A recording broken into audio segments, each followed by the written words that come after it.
Morning all, it's Monday and we've had rain all weekend, and I just thought I'd show you the mess that water leak makes. So it hits my fridge, hits a bit of there, look, comes out of here, somewhere up in that corner in there. It hasn't done it for ages, it hasn't. Runs along here, makes a puddle there, look.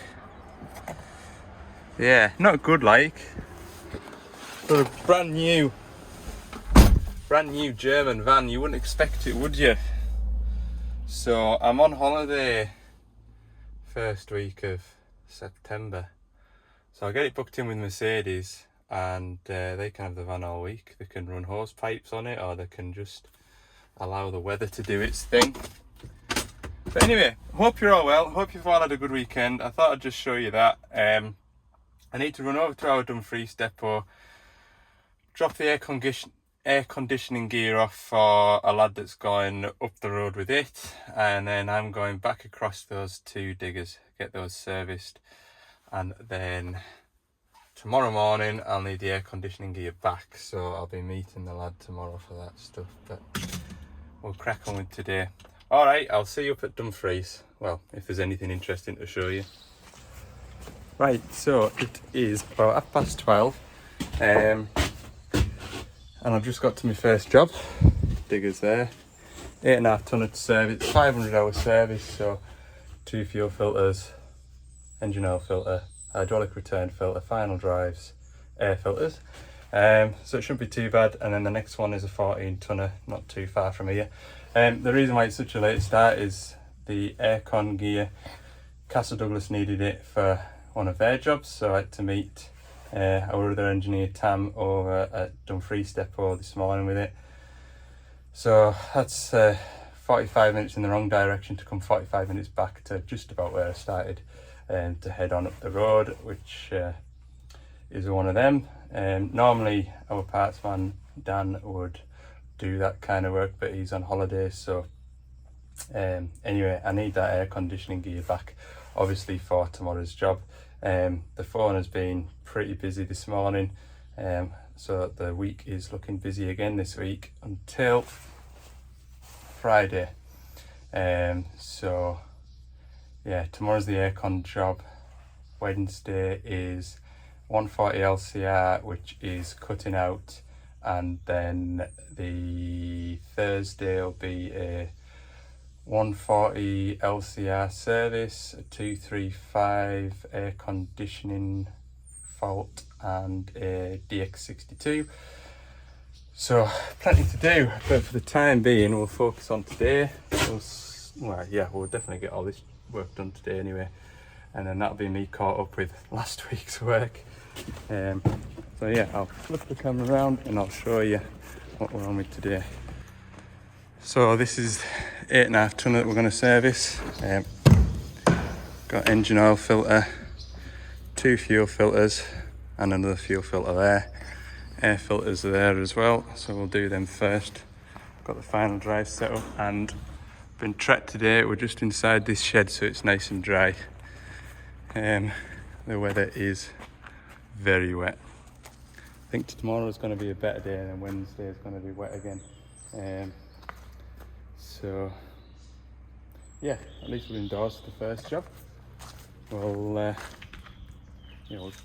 get some oil dropped out of this digger.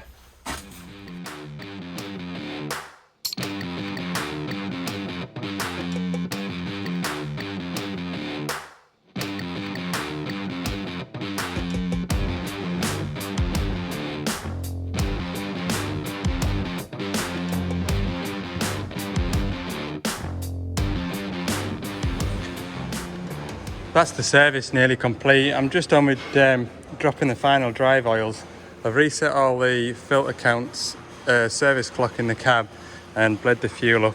Everything's ready to go now. I'm just about to drop this final drive oil. But what I'll show you, because I did the other side there, this machine, the job of this machine is literally, it'll sit in this shed and load the conveyor belt for all the rubbish out the skips to go up through here, through that trommel there, so all the fine stuff falls out and then it goes outside and gets sorted.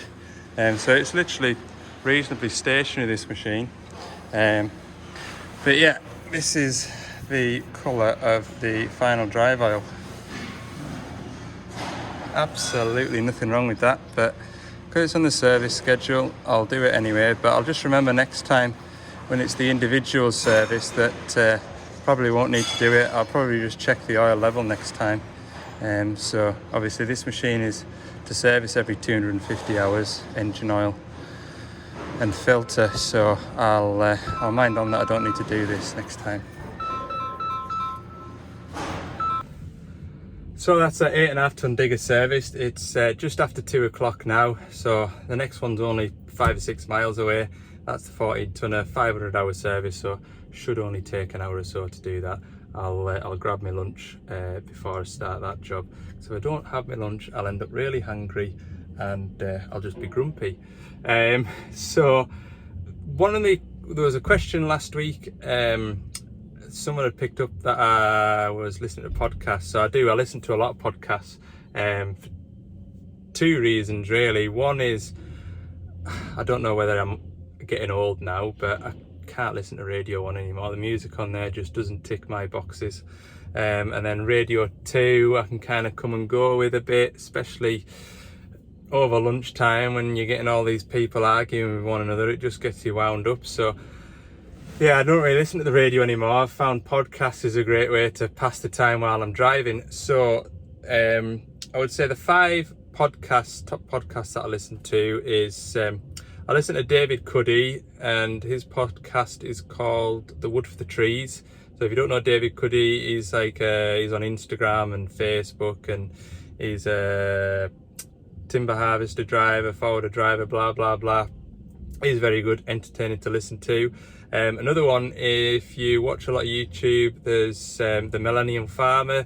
He's a podcast called Off the Husk, and again that's just like it's educational, or it can be educational, especially if you don't know what the farming practices are over in America. But they're 2 good podcasts to listen to. And then another podcast that I listen to is I think it's called A Sit Down with Sammy the Bull. So Sammy the Bull Gravano, he was the American Mafia's one of their top hitmen apparently.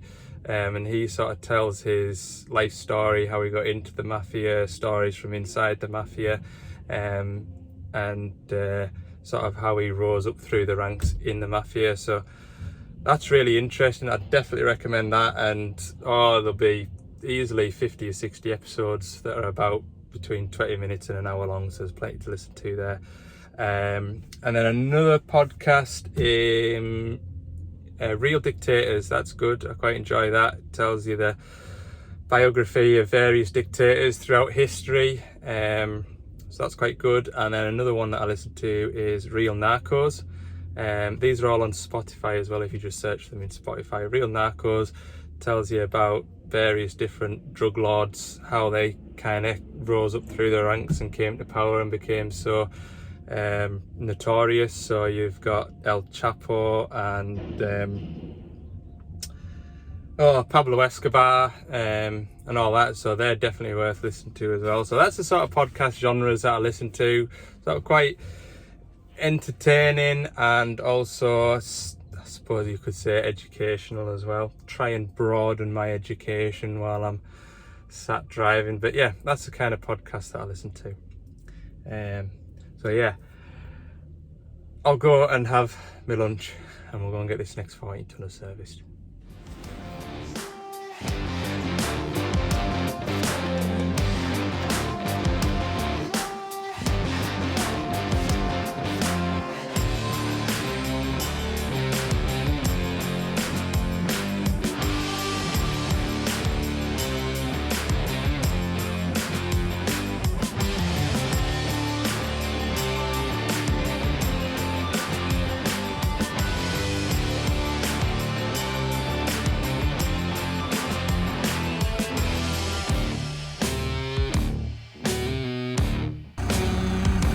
There we are then, 500 hour service on this 14 tonner complete. I'll get get back down the road now to Carlisle. It's 3 o'clock now, and I'm just wondering whether or not I'll call into another machine that has broken down. It's not urgent, just once looked at some point this week, but it will be on the way back, so we'll see how the traffic is on the way back, and we'll maybe call in for a look. But yeah, on with a demolition job here, look.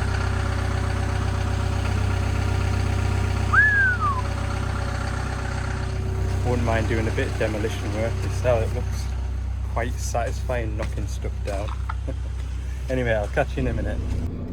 Right, I am going to go and have a look at this 225. It is on the way back home. It's just 10-15 minutes out of my way, and at the very least I can go and see what the machine needs, and then go back to it tomorrow morning with the parts if it needs any parts, because obviously I've got that air conditioning compressor to go and fit tomorrow, but like I said, I don't expect it to be in till 11 o'clock, or any time in it. 11 till about 1 o'clock usually is when our bit's coming from Germany, so if I can nip back and sort this 225 if I don't get it done tonight, then all the better. So that's what I'm going to go and do. It makes sense too, really. So I'll yeah, we'll go and have a look at it, and I'll show you what the fault is. Right, last job of the day then. We've just called into this 225. Customer phoned me earlier, I think it's while I was talking to you about the final drive oils. You maybe hear the phone ringing in the background on that 8.5 tonner.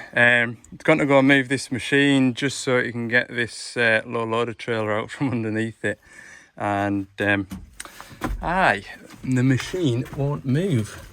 So what I'm going to do is have a look at a couple of bits and pieces and see what it needs. Now what I can do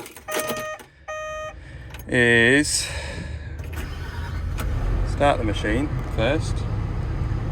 Now it starts no trouble, and if I lift this dead man lever up, I can hear it. I can hear the switch clicking as though the switch is working, but normally when you flick the pilot lever up you feel like a clunk under your feet, and there isn't. So can the EPOS, which is behind the seat there, can the EPOS see that that switch is working? I suspect probably not. We'll have a look. So go into the service menu, got a monitor in, vehicle digital, and then this is where you see all your switches working. So for example, let's see, work lamp switch. So the work lamps are on at the minute. If I turn the work lights off, you see the little green dot or the turquoise dot disappears, so that's the lights on and off. So I'll keep it in that because it's easy for you to see. If I scroll to pilot cut-off switch here, you can see that it's illuminated. It's in the up position. Put it down and it's still illuminated. So that tells me that either this switch isn't working, or the wiring from that switch to the EPOS behind the seat has been damaged. Now, it isn't completely out of the question that the wiring is damaged, because if you think about this as an air suspended seat, it bounces up and down all day long. The wiring's coming down here and into here. So we'll have a look at that. Now, I'll be honest with you, I'm surprised, because I thought it would be the pilot cut-off solenoid that was failed. So what I'd be able to see is the opposite of that. I'd be able to see the switch turning on and off through the dash, but nothing happened. And then what I would do is I would pull you got your solenoid bank in here. Oh yeah, I might as well show you. Ooh.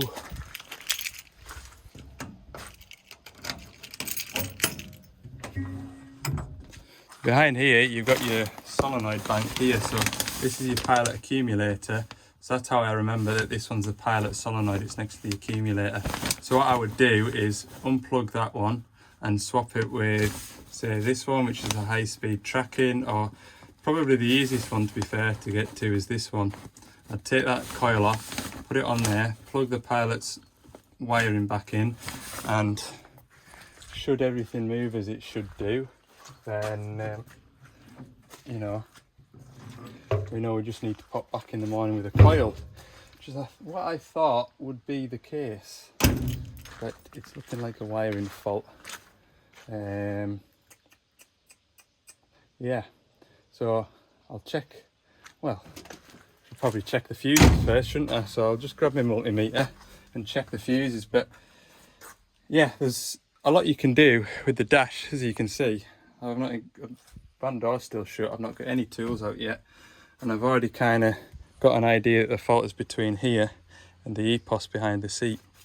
So yeah, next we'll have a look in the fuse box. So I've quickly checked the fuses. If you look on the back of the fuse panel, you can see the pilot cutoff is here. It also works the work lights as well. So you can see that that has blown. So what I'll do is I'll nip over to the van and get my fuse saver kit. So this is my Blue Point fuse saver, and yeah, you've seen us raving about this before, so all I need to do is find my 15 amp fuse saver, plug it onto here and pop it into the machine. Now this fuse also feeds the headlamps and the work lamps, and when I did arrive at the machine, these lights were on, as I showed you before. So we'll turn the work lamps off, pop that into there, pop that into there. So make sure that that hasn't tripped already, which it hasn't. Now what we'll do is we'll turn the ignition on and lift the pilot cut-off lever up first. Now I can hear the clunk. It's also bringing up the message here to say that the pilot cut-off lever is in the raised position, which it wasn't before. So obviously you can't start the machine with the pilot cut-off lever in the raised position. So I think we've got a fault with one of the lights. So what I'll do now is unplug the lights and see which one blows the fuse. So I've turned the work lights on, the fuse is blown, and actually what I can do, have a walk around and see what lights aren't working. So it's the one in the front and the one at the back, and then this is an extra work light here that was fitted by the customer. So we'll just check the wiring in here. This is quite a common spot, to be fair, because it's your natural instinct to store chains and slings in there, so it could be something's jammed it, or it may be a natural fault in the wiring harness or a rubbed wire. We'll have a look. Right, when I plug this into the work light, it blows the fuse in the cab. So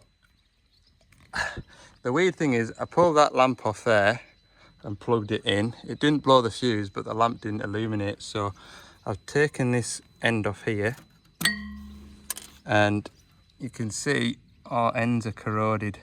So what I'm going to do is replace this plug entirely, bear the wire back to about here, so I've got some nice clean wire, put a new plug on, put some new ends on, and well, I'm not going to plug it into that one because terminals in there are all corroded as well, but I'll try it back on that lamp. The new plug on and the new ends on. I want a new plug. I've done it. Oh, you've done it, right. Plug that in, got light. Happy days. Right, home time. So pilot lever is in the raised position, work lights are on, and machine is working as it should. So what I'll do is I'll turn the machine, park it out the way, and do this one-handed so I don't hit anything. We'll park it up so that somebody can obviously see that I've been here, and there we go. Right, productive day. It's 6 o'clock. I'm only half an hour away from home, so I'll I'll leave it at that for today. Thanks very much for watching, and don't forget, if you haven't already, hit the subscribe button. For more bits and pieces throughout the week, head over to Ali's Digger Diary over on Instagram and TikTok. Have a good evening. See you tomorrow.